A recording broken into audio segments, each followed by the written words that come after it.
ನೋಡೋಣ. ರೈತರೆಲ್ಲ ವಿರೋಧ ಇದೆ ಅಂತ ಹೇಳಿ 2-3 ಬಾರಿ ಅದನ್ನು ಮುಂದೂಡಿದ್ದಾರೆ. ಹೈಕೋರ್ಟು ಒಂದು ಡೈರೆಕ್ಷನ್ ಇದೆ ಅಂತ DC ಅವರು ಒಂದು ಗಮನಕ್ಕೆ ತಂದಿದ್ದರು. ಅದ್ರ ಬಗ್ಗೆ ಅಲ್ಲಿ ಶಾಸಕರು ದರ್ಶನ್ ಪುಟ್ಟಣಯ್ಯ ಮತ್ತು ರೈತರನ್ನ ಕರೆದಿದ್ದೀವಿ, ಮಾತನಾಡ್ತೀವಿ ಏನು ವಿಚಾರ ಅಂತ ಚರ್ಚೆ ಮಾಡಿ. ಸರ್, ಟ್ರಯಲ್ ಬ್ಲಾಸ್ಟಿಗೆ ಅನುಮತಿನೇ ಕೊಟ್ಟಿಲ್ಲ ಅನ್ನೋಂಥದ್ದು ಕೂಡ ಕೇಳಿ ಬರ್ತಾ ಇದೆ. ಅದೇನು ಆ ಥರ ಆರ್ಡರ್ ಆಗಿದೆಯಾ ಅಥವಾ ಆಗಿಲ್ವಾ ಅದು ಏನು ಸರ್? ಮೀಟಿಂಗ್ನಲ್ಲಿ ನೋಡ್ತೀನಿ ಸರ್. ಅದು ಮೊನ್ನೆ ತಾವು ಹೇಳಿದ್ರಿ ಟ್ರಯಲ್ ಬ್ಲಾಸ್ಟಿಗೆ ಆದೇಶ ಕೊಟ್ಟಿದೆ ಅನ್ನೋಂಥದ್ದು. ಈಗ ನೋಡಿದ್ರೆ ಆಗಿಲ್ಲ ಅಂತ. ಆಯ್ತು, ಆದೇಶ ತೋರಿಸೋಣ ಬಿಡು. ನಿಂಗೆ ಕೇಳಿದ್ರೆ ಇದೆಯಾ ಸರ್ ಆದೇಶ ಆಗಿದೆ? ಆದೇಶ ಇದೆ ಅಂತ DC ಅವ್ರು ಸುಳ್ಳು ಹೇಳ್ತಾರಾ?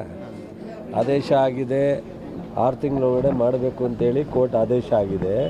ಅದನ್ನು ಅವ್ರಿಗೆ ಆದೇಶ ತಲುಪಿಲ್ಲ ಅಂತ ಕಾಣುತ್ತೆ ರೈತರಿಗೆ, ಅಥವಾ ಯಾರು ಹೇಳಿದ್ದಾರೆ ಅವ್ರಿಗೆ ಗೊತ್ತಿಲ್ಲದೆ ಇಲ್ಲ, ಅವ್ರಿಗೂ ಕೊಡೋಣ. ಆಯಿತು, ಅವ್ರಿಗೂ ಆದೇಶ ಕೊಡೋಣ ಬಿಡು. ತಪ್ಪೇನು? ಆಯಿತು, ತಪ್ಪೇನು? ತಗೋಬೇಕು ಅವರು ಕಾಪಿನ. ಶಾಸಕರು ತಗೋಬೇಡ ಅಂತ ಕೇಳಪ್ಪ ಇಲ್ಲಿ ಶಾಸಕರು ಆದೇಶನ ಕೇಳಿದ್ರೆ ಕೊಡ್ತಾರೆ.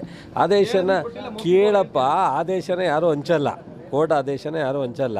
ಸೊ ಶಾಸಕರು ಆದೇಶ ಏನು ಹೇಳಿದ್ದಾರೆ ಅಂತ ನನಗೂ ಗೊತ್ತಿಲ್ಲ. ಶಾಸಕರು ಮೀಟಿಂಗ್ ಬರೋದ್ರಿಂದ ಮಾತಾಡ್ತೀನಿ ಬಿಡು. ಅದಕ್ಕೆ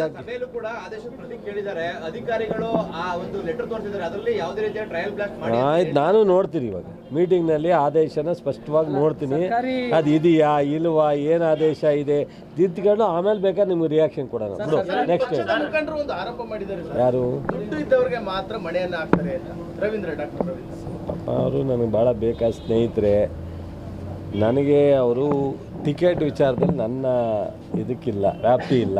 ಟಿಕೆಟ್ ಕೊಡೋರು KPCC ಅಧ್ಯಕ್ಷರು, ಮುಖ್ಯಮಂತ್ರಿಗಳು, AICC ಅಧ್ಯಕ್ಷರು, ರಾಹುಲ್ ಗಾಂಧಿಯವರು, ಸುರ್ಜೇವಾಲಾ, ವೇಣುಗೋಪಾಲು.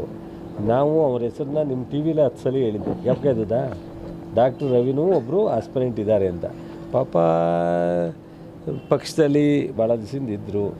ಅವರು ಜನರಲ್ ಸೆಕ್ರೆಟರಿ ರಾಜೀನಾಮೆ ಕೊಟ್ಟವ್ರು ಅಂತಾರೆ. ಅದು ಅವರು ಬಿಟ್ಟಿದ್ದು. ಕೊಟ್ಟಿರೋದು ಅಧ್ಯಕ್ಷರು ಅಕ್ಸೆಪ್ಟ್ ಮಾಡೋದು ಅಥವಾ ನನಗೆ ಗೊತ್ತಿಲ್ಲ ಆ ವಿಚಾರ. ಬಟ್ ನನಗೆ ಒಬ್ಬ ಆತ್ಮೀಯರು, ಅವ್ರಿಗೆ ಅವ್ರ ತಮ್ಮಂದೊಂದು ವರ್ಗಾವಣೆ ಕೇಳಿದ್ರು ನನಗೆ. ನನ್ನ ರಾಜಕೀಯದಲ್ಲಿ ಬೇರೆ ಏನಾಗುತ್ತೋ ಬಿಡುತ್ತೋ ಇದೊಂದು ವರ್ಗಾವಣೆನಾರ ಅಂತ 2 ದಿವಸಕ್ಕೆ ಮಾಡಿಸಿ ವಾಟ್ಸಪ್ಪು ಮಾಡಿದ್ದೀವಿ ಅವ್ರಿಗೆ, ಅವ್ರ ತಮ್ಮಂದು ಹಾರ್ಟಿಕಲ್ಚರ್ ಡಿಪಾರ್ಟ್ಮೆಂಟಿಂದ. ಸೊ ನನಗೆ ಹಿಂದೆ ಒಂದ್ಸಲ MLCಗೂ ಟಿಕೆಟ್ ತಗೊಂಡು ಸ್ಪರ್ಧೆ ಮಾಡಿದ್ದಾರೆ. ಸೊ ಅದರಿಂದ ಈಗ ಕೆಲವರು ಡಿಸ್ಟರ್ಬ್ ಆಗೋ ಅಥವಾ ಬೇಜಾರಾಗೋ ಮಾತಾಡೋದವ್ರಿಗೆಲ್ಲ ಪಾಪ ನಾವು ರಿಯಾಕ್ಟ್ ಮಾಡೋದು ಸೂಕ್ತ ಅಲ್ಲ. ಆಯ್ತು, ಮಾತಾಡಲಿ, ತಪ್ಪೇನು?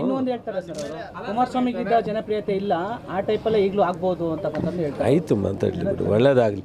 ಈಗ ಒಬ್ಬೊಬ್ಬರಿಗೆ ಅವತ್ತಿಗೆ ಅವ್ರ ಮನಸ್ಸಿನ ಮೇಲೆ ಏನೇನು ಪರಿಣಾಮ ಬೀಳುತ್ತೋ ಮಾತಾಡ್ತಿರ್ತಾರೆ. ಅದಕ್ಕೆಲ್ಲ ನಾವು ಟೀಕೆ ಮಾಡ್ತಕ್ಕಂಥ ಸೂಕ್ತ ಅಲ್ಲ. ನಾನು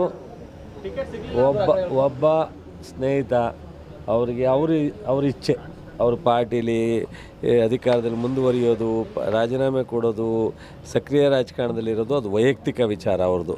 ಅದು ಏನಾದ್ರು ಇದ್ದರೆ ಪಕ್ಷ KPCC ಇದೆ ಗಮನಿಸ್ತದೆ.